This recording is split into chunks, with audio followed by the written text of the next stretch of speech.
Show me your strength. Round one. Fight.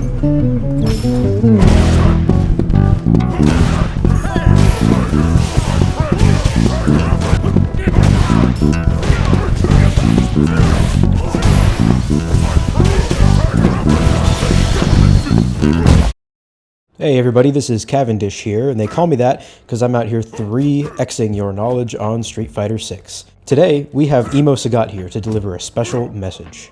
Sagat has some of the most broken anti-airs in the game in both a good and a bad way. He can do absolutely massive damage if he catches your jump in just the right way. But he does not have a one-size-fits-all anti-air like somebody like JP, for example, or even arguably a two-size-fits-all with somebody like Ken or Ryu, who has a combination of crouching heavy punch and DP. Sagat's anti-airs are numerous, but they each have all their own specific strengths and weaknesses. In my mind, this causes an increased mental stack as you're learning Sagat because you have to figure out which anti-air is best for each specific situation. In addition to that, if you whiff any of his DPs or hit them on block by accident, you're going to get absolutely dumpstered because he goes way higher than somebody like Ken or Ryu. So high risk, high reward, I suppose you could say. If you're struggling with Sagat's anti-airs and need a little help, then this video may be for you. Here are Sagat's main 5 anti-airs and how to use them properly. However, it will be my pleasure to test your Anti-airs. Number 1, back heavy punch. Yes, a returning move from last video. Back heavy punch should be your go-to anti-air for obvious or really scrubby jumps. Jumps from about this range, a little bit closer than round start range, if you will, up until they start trying to jump on top of your head, like about this angle. If your opponent is low master or below, they're probably going to do this quite a bit. They're not as calculated with their jumps. It's also really easy to pull off when you are back walking, so if you're trying to walk away from your opponent, you're already prepared to throw a back heavy punch. If you manage to anti-air with back heavy punch clean, you can always buffer a medium tiger shot to follow up after it. Think of it like any other back heavy punch medium tiger shot extension, but there's variable height instead, which allows you flexibility, but also means that it can be a little bit inconsistent. You do have to hit this button pretty early in order to hit it right and hit it clean. The hitbox is tall, but it's also very slim as well. If you don't have any drive to follow up on back heavy punch medium tiger shot anti-airs, then you can always go into super instead. If you trade with the second hit of back heavy punch, your opponent will just fall to the ground, but sometimes you have enough time to drive rush after your hit's done and go for a slash target combo. If you do hit them really low when you trade with the back heavy punch, and you can calculate that you've hit with that first lower hitbox, they'll actually do a ground bounce, and you can follow it up with another drive rush back heavy punch, like this. But if you trade with that second hit, then your opponent's just going to fly away. So in short, use back heavy punch from about this distance if you need a simple anti-air with a very tall hitbox to stop people from jumping on your head. If we move a little bit further away from this distance, this is about the space where I'd say that stand heavy kick is also a decent option to anti-air with. This is the second tool in our arsenal. Stand heavy kick is weird. It's an awkward anti-air, but it is highly rewarding to hit on obvious scrubby jumps or cross-up jumps that are performed at close range. Like this, for example. Just remember that only the first hit of stand heavy kick will actually produce a juggle state that can combo straight into Nova or medium tiger shot, for example, whereas the second hit will cause a flip out. Here's what that flip out looks like. If you see them do that flip, then nothing is going to combo on them. They're going to fall straight to the ground and recover immediately, which means if you immediately buffer a Nova, for example, you will get punished. Granted that it doesn't hit. The most consistent and safe way to combo after an anti-air stand heavy kick is to just throw a medium tiger shot as a buffer. If you screw it up and you get that second hit, no harm, no foul, but if you land it right, it's still a juggle.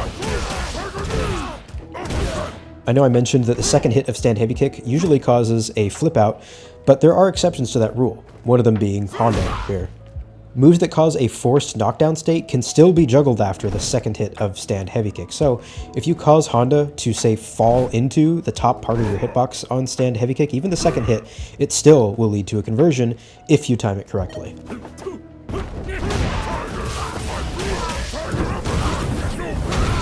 This works on Alex, Stomp, and probably a few other moves that I can't think of right now. It is a pretty hard call out, and there's no anti-air invincibility on this move, so use it wisely. Stand heavy kick is also particularly good against Dalsim's teleport when he tries to do the nothing personnel kid and teleport behind you. Stand heavy kick is really good because it doesn't matter which side you're on. It's neutral. It's going to hit no matter what, if you are quick. Stand heavy kick does scale your combo quite a bit, so don't use it if you're trying to look for anti-air damage to kill, for example. Back heavy punch is better for that if you're going to use a normal. But it does allow for a lot of flexibility since you can combo into both Nova and medium Tiger Shot combo setups. The third tool in your anti-air arsenal as Sagat is going to be light DP, light uppercut. Light uppercut is obviously harder to perform than these normals, but it is much more forgiving because of the anti-air invincibility. If you're at about this range, shimmying back and forth here, and your opponent may jump, something that you want to do, at least from my experience, is if you're far enough away from your opponent that their pokes aren't going to hit you, then try just holding down forward a little bit and just seeing what they do. The reason why is you can just hold down forward for a little bit in anticipation of a jump, and if they do jump at you, all you have to do is swing the stick from down forward to down and down forward again, which is very fast, and you can perform a super fast light DP from a crouching position, which makes it way less likely to get clipped. Light DP is also really good for shallow angles and for crosscuts. It has fantastic vertical range and air invincibility, but it has almost no horizontal range. This is where things get tricky because if you're a little bit further away from your opponent, say about here, light DP becomes a liability. If your opponent empty jumps into blocking, let's say, then light DP isn't going to do anything. So don't use light DP if you're at this distance or further from round start, but not quite full screen. The fourth tool in your arsenal is medium DP. You can use medium DP if you're confident in performing really fast Dragon Punch motions. Just keep in mind it's as slow as Ed's light DP, but it does move Sagat forward quite a bit on startup, giving it some more horizontal range. So if you're at this distance again and you're not sure if light DP is going to work, medium DP may work, but you have to be quick with it because again it is 10 frames, and especially if somebody empty jumps they could land and recover in time. So if you're fast, you get the benefits of the longer range on this DP. I also find that medium DP just feels better to use in cross-up situations where you're straight in your opponent's face like this.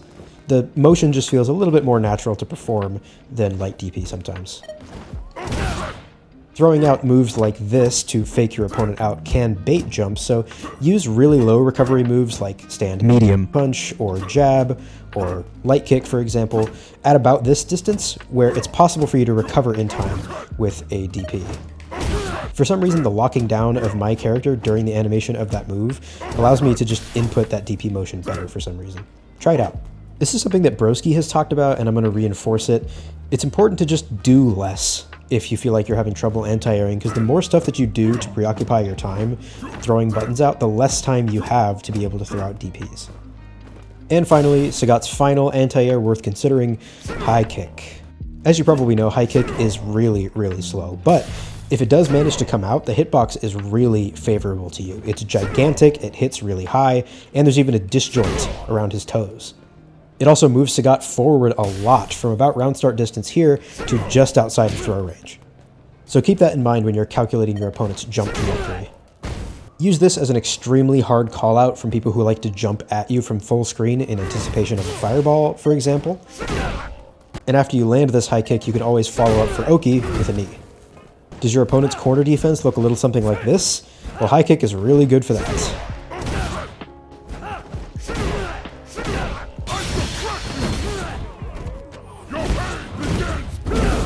If you manage to catch somebody really high, you can actually follow up with a drive rush jab.